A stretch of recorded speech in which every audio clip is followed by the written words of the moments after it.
Good afternoon. Welcome back to Reading the Scriptures. I'm Brian. Thank you for joining me today.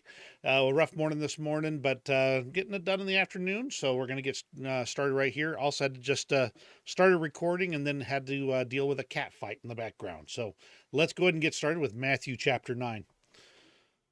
Jesus forgives sins, heals a paralytic, and calls Matthew. Jesus eats with sinners, heals a woman who touches his garments, and raises Jairus' daughter to life. He opens the eyes of the blind, casts out a devil, and preaches the gospel. And he entered into a ship and passed over and came into his own city. And behold, they brought to him a man sick of the palsy, laying on a bed. And Jesus, seeing their faith, said unto the sick of the palsy, Son, be of good cheer, thy sins be forgiven thee. And behold, certain of the scribes said within themselves, This man blasphemeth.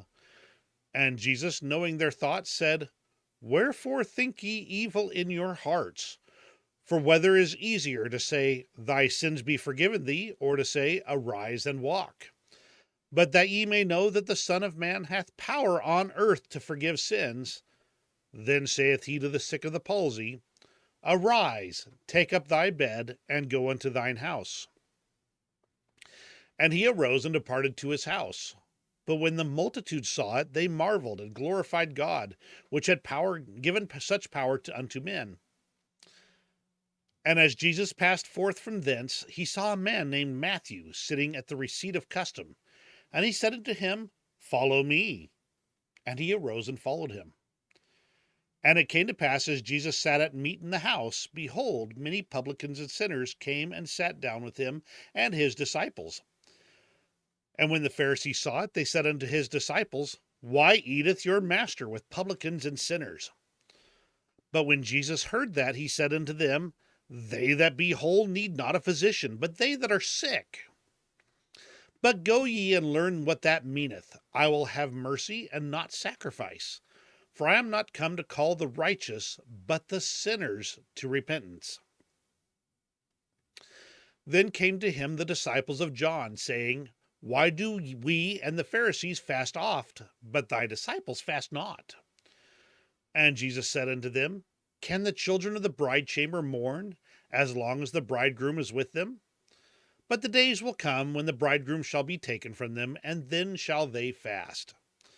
No man putteth a piece of new cloth unto an old garment, for that which is put in to fill it up taketh from the garment, and the rent is made worse. Neither do men put new wine into old bottles, else the bottles break, and the wine runneth out, and the bottles perish.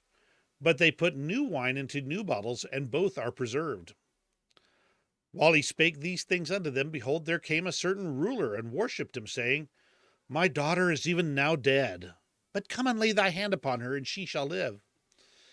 And Jesus arose and followed him, and so did his disciples.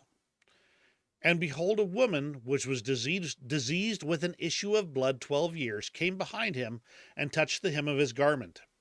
For she said within herself, If I may but touch his garment, I shall be whole.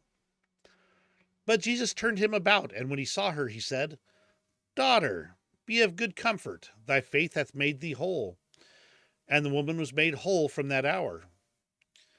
And when Jesus came into the ruler's house, he saw the minstrels and the people making a noise. And he said unto them, Give place, for the maid is not dead, but sleepeth. And they laughed him to scorn. But when the people were put forth, he went in, and took her by the hand, and the maid arose. And the fame thereof went abroad into all the land.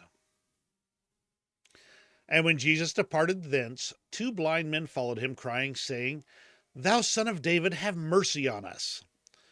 And when he was come into the house, the blind men came to him, and Jesus saith unto them, Believe ye that I am able to do this? They said unto him, Yea, Lord. Then touched he their eyes, saying, According to your faith be it unto you. And their eyes were opened, and Jesus straitly charged them, saying, See that no man know it. When they were departed, spread abroad his fame in all that country. As they went out, behold, they brought to him a dumb man possessed with a devil. And when the devil was cast out, the dumb spake, and the multitudes marveled, saying, It was never so seen in Israel. But the Pharisees said, He casteth out devils through the prince of the devils. And Jesus went about all the cities and villages, teaching in their synagogues, and preaching the gospel of the kingdom, and healing every sickness and every disease among the people. But when he saw the multitudes, he was moved with compassion on them, because they fainted and were scattered abroad as sheep having no shepherd. Then saith he unto his disciples, The harvest truly is plenteous, but the laborers are few. Pray ye therefore the Lord of the harvest, that he will send forth laborers into his harvest. So we've got here a lot of miracles happening here, and it is just amazing. The people were seeing it, but the Pharisees and the people opposed to him are all like, "Oh yeah, this is all the power of the devil," and really, it's just kicking against the pricks here. They really don't want to lose their good um, station there in amongst the people, and the more they kicked against Jesus's clear miracles, the more miracles Jesus performed. Not as in "I told you so," but for those that could see, and I don't mean that sarcastically, but for those that were willing to see, they could see the miracles happening before their very eyes. Really fascinating stuff. Glad I'm doing this, studying the scriptures in this way.